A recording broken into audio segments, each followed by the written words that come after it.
اس قرار نامے کی خلاف ورزی ہے جس کے تحت علی گڑھ کو مخصوص مقام دیا گیا تھا۔ اخبار ابھی چھپا بھی نہیں تھا، میں اس رشتے کو بیان کر رہا ہوں جو ہمارے خاندان کے بچے کے اندر روئے میں خون کے ایک قطرے میں علی گڑھ سے جو محبت ہے، باوجود اس کے کہ ہم نے براہ راست اولڈ بوائے ہونے کا شرف حاصل نہیں کیا۔ ایک امتحان تو میں نے ضرور یہاں آ کر دیا، ہائی اسکول انگلش اونلی کا۔ ہمارے بھائی صاحب کی یہ عزیمت تھی کہ انہوں نے راتوں رات وہ نمبر چھپوا کر، اور ہم اپنی اہلیہ میری بھابھی کو کہا رکشے پہ بیٹھو، اور سامان سفر کی طرح وہ نمبر کے ایشوز کو تانگے کو رکشے پر لادا، اور اس سے یہ کہا کہ تم ایسے جاؤ کہ جیسے تم کہیں سفر پر جا رہی ہو، اور اس طرح وہ ریلوے اسٹیشن پر پہنچایا رات کے اندھیرے میں، اور وہاں وہ پارسل کیا گیا۔ تو وہ رسالہ یا اخبار جس کو گورنمنٹ بین کرنا چاہتی تھی وہ تو ملک میں پہنچ گیا، اور صبح کو ہمارے بھائی صاحب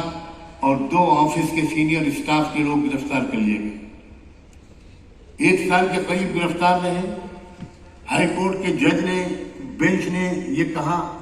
کہ ہماری صاحب جب وہ نہیں آ رہی آپ کی چارج شیٹ تو آپ ایک جملہ لکھ دیجئے کہ ہم معافی مانگتے ہیں۔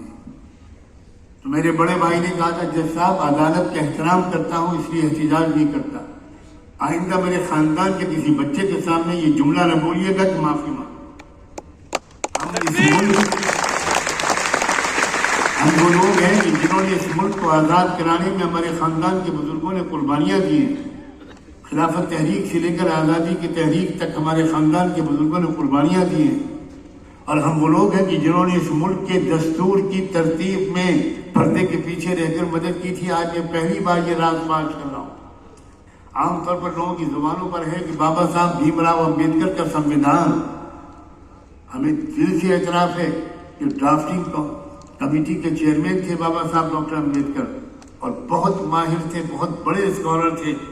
بہت عظیم لائر تھے، کوئی شک نہیں، لیکن کانسٹیٹیوشن اسمبلی میں تو کئی سو ممبران تھے، ان سب کا زبردست کنٹریبیوشن تھا کانسٹیٹیوشن کی ڈرافٹنگ میں۔ میں آپ نوجوانوں سے، ریسرچ اسکالر سے یہ گزارش کروں گا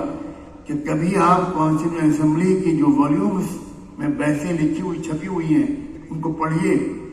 میں نے دلی میں 15-20 دن قیام کر کے پارلیمنٹ ہاؤس کی لائبریری میں بیٹھ کر اس کانسٹیٹیوشن اسمبلی کی پوری رودات پڑھی۔ اس سے پتہ چلا کہ اس دستور کے، اس کردار کے بنانے میں 3 شخصیتوں کا سب سے بڑا ہاتھ تھا، پنڈت جواہر لال نہرو اور مولانا حفیظ الرحمان سہاروی اور مولانا حسرت موہانی۔